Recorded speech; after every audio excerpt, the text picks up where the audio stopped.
It seems prescient, but a little while ago, and by a little while ago, I mean 2 months ago, I waited a while just to make sure there were no lingering issues with regards to anonymity. But I got an email, which I've received permission to reiterate to stream. But the email title is "Your gun content saved 2 to 5 lives the other night," which is, a bit of an attention grabber, of course. No, right? Uh, but if I may, yeah, okay. This is from the perspective of the person who sent me the email. Okay, so they say my friend invited me down to play Elden Ring. They grabbed my attention right away. You see, and talk about the breakup she's been going through with her abusive ex. The dude was a piece of shit, abusing her, cheating, manipulating. Unfortunately, fairly standard narcissistic manipulator shit. When she was telling me about the fact that he had pointed a gun at her a few nights ago, I asked if she had any guns just in case. She brought out her high point 9mm, loaded it, set it on the table, and went, "Yep." Anyway, later that loading it to make the point. See. Anyway, later that evening, just as I was about to leave, we heard a crash out back. Her ex showed back up and was looking for her. He couldn't get in the back door, so he ran to the front door, busted it down, and sprinted down the hallway, throwing himself through the door. We were sitting on her bed chatting about this stuff since her kid was on the couch and her baby was in the crib next to us. Before I could get up and dodge behind cover, he shot me twice with his 9mm carbine.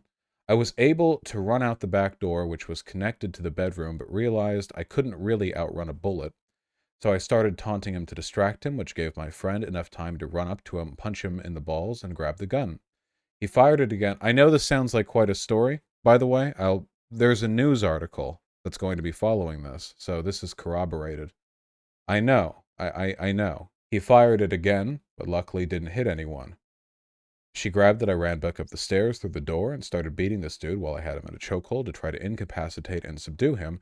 I did apparently break his one tooth and knocked another down his throat during the scuffle. Unfortunately, I couldn't knock him out or even get him to collapse because he pulled a box cutter out of his pocket and tried to swing it behind his head at me. I grabbed his arm so it didn't cut me, thankfully, but he threw himself back into me, grazing my wounds, which caused me to flinch and let him go. He immediately ran back into the bedroom at my friend, trying to stab her with the box cutter. She managed, I know this is substantial.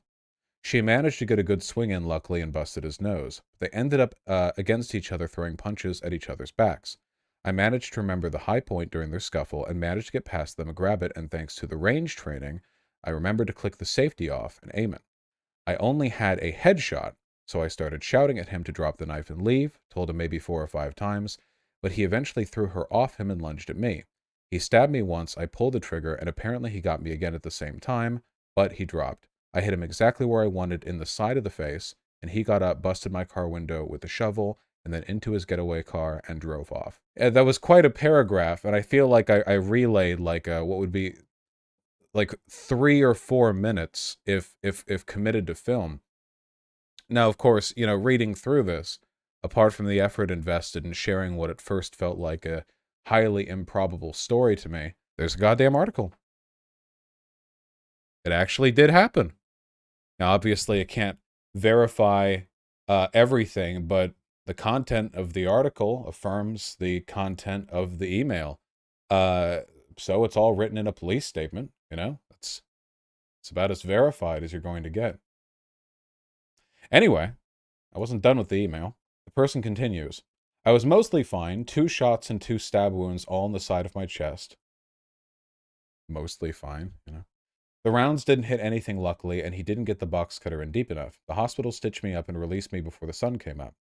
As for him, he went and hid in an empty house nearby, nearly bled out in a closet, but they found him and stabilized him. I was really careful not to kill him, mostly because his literal infant son he had with my friend was feet from us. Also, I didn't want her to go through that. But we found out the car was stocked with guns and ammo. He didn't even know that I was there.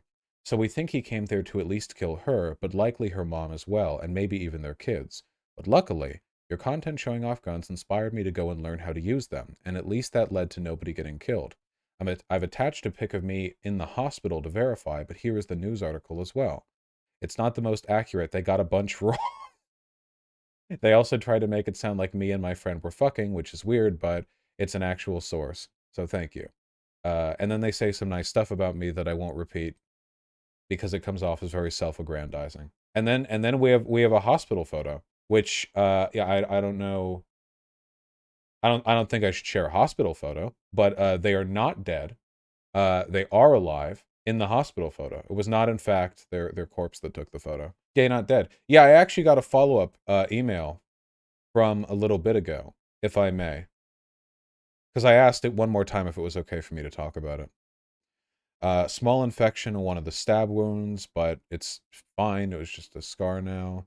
Mentally, I'm doing really well. My concern is mostly for my friend. She's doing better. Yeah.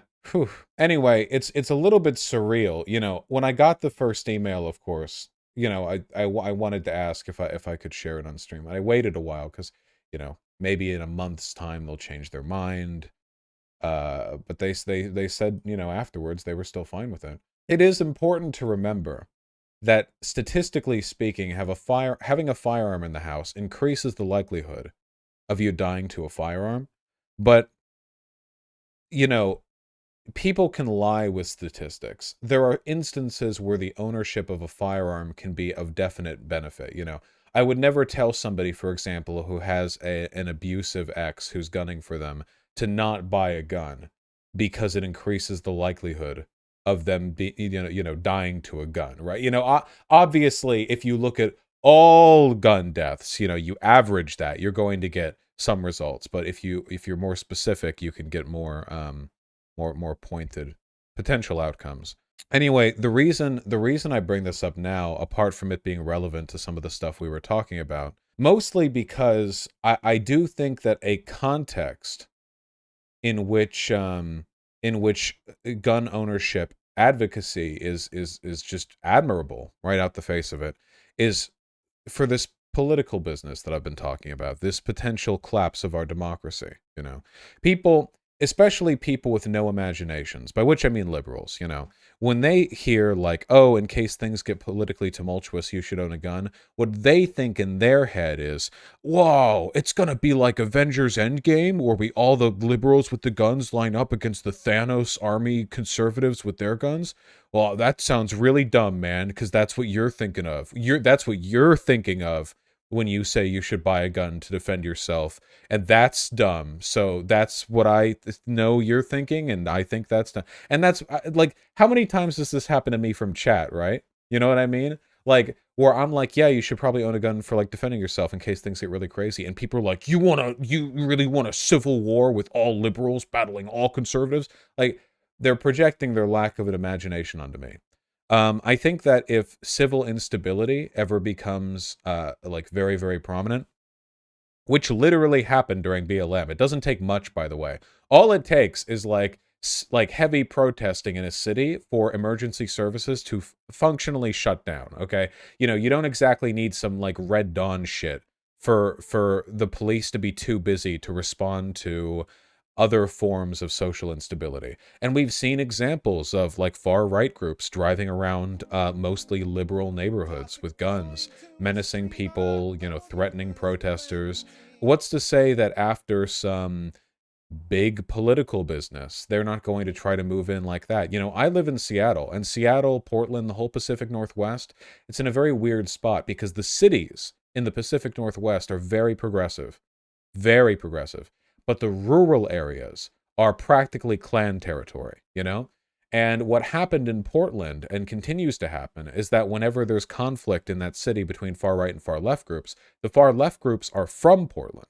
The far right groups are from the rural areas east of Portland. And they drive on over with their massive, you know, like armory of firearms. And they're the more armed group, you know? And if things ever really escalate to a point where they're not there just to menace protesters, but to really fuck up the place, you know, I want these liberal neighborhoods to have rifles peering out from the windows as these LARPing, MAGA hat wearing gunfucks drive through, you know? I want entire neighborhoods. This isn't about personal self-defense. This is about neighborhood self-defense. That's why I stress know your neighbors. This is why I stress this, you know? Get to know your neighbors.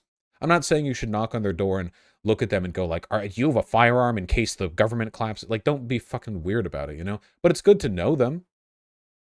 It's good to be, you know, it's good to be a member of your neighborhood.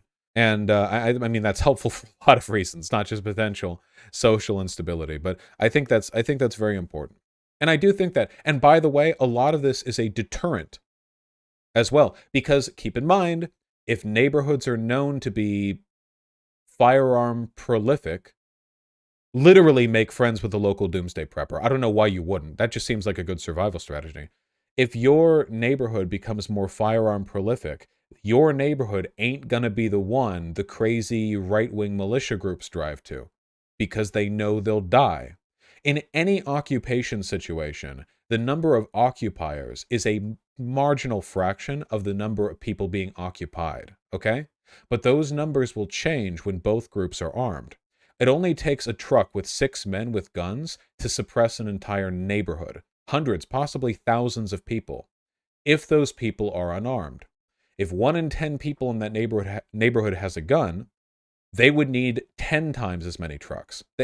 Possibly more than that, you know? The numbers shift radically in favor of the neighborhood versus the occupier. Also, shooting at ranges is fun. Every other window is a threat then? That's the goal. That's what you want them to think. I'm sure Beau of the Fifth Column knows a lot of really useful stuff about this that I just don't. Beau of the Fifth Column, of course, is lived a very different life than me, to say the least. Vaush, my family's liberals and they hate guns. How can I convince them? You know, the funny thing is, my family's been brought over by changing material circumstances. When I first bought my guns, my parents were sort of chiding and disapproving. Not like in a weird way, just like, oh, okay, you know, whatever. But now I'm like, hey, you know that abolishing Roe v. Wade is only a precursor to the, you know, the fascist takeover of America. And they're like, yeah, I know. We were looking at guns the other day. Love my folks. Love them.